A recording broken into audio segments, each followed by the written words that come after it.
Boker Tov, Rabbi Eric Solomon. More morning Torah here, Beth Meyer Synagogue in Raleigh, North Carolina. So listen, we're going to focus on Elul here, right before Rosh Hashanah. It's around the corner, and repentance and tshuva is in our hearts. And last week, I had such powerful responses from people and comments about forgiveness. Let me throw another piece about forgiveness. The Jewish take on forgive, but don't forget. So what's going on there, right? Our people constantly, daily in our prayer and davening, Shabbat, Chagim, Rosh Hashanah, we're constantly saying, remembering Yetziat Mitzrayim, our freedom, exodus from Egypt. You know, one argument could say, in this difficult thing and exodus from Egypt and our horrible times, why are we remembering that? Especially on happy occasions like Shabbat or Chagim, shouldn't we toss it to the side? Right? Okay, so we don't forget the hard parts, right? That's how you learn. I mean, this is the power. No one asks for terrible moments like, no one seeks suffering, but suffering can be a teacher. It can be a teacher. And so it's what's powerful in our traditions. We passed on hopefully the learning from our suffering to help motivate us into the future. Like we were strangers. So treat the stranger with love and respect, right? Look at this happening now with Haitian immigrants.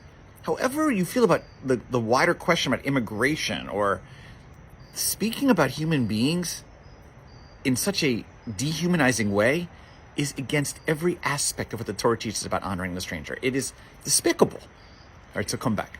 How to deal with forgiveness? Forgiveness, ultimately, when someone asks for you to forgive them for an error they made, a mistake, even a severe sin, something it's not always easy to give. Clearly on lighter sins, maybe it is, but in general, some severe ones, I don't know, it's, however, forgiveness is for you. It's not for them. So you can say, look, you've asked for forgiveness. I know you have remorse. You've specified the sin, all that the Rambam has taught. Okay, I forgive you. What you're really saying is, I'm going to try to lift this off my own neshama and soul and not be poisoned by it. But I'm not going to forget what you did.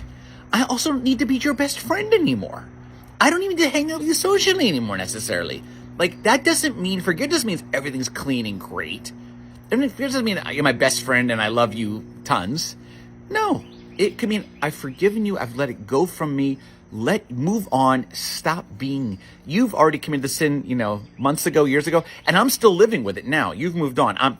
No, I want to let this go off me. So I'm not going to forget that it happened and what I've learned from this, but I'm going to kind of like forgive it away. That's the idea, forgive, but not forget. That's the Jewish teaching. Wishing everyone, please God, a Shana Tova, a better year. We can forgive, but never, never forget. Shabbat Shalom.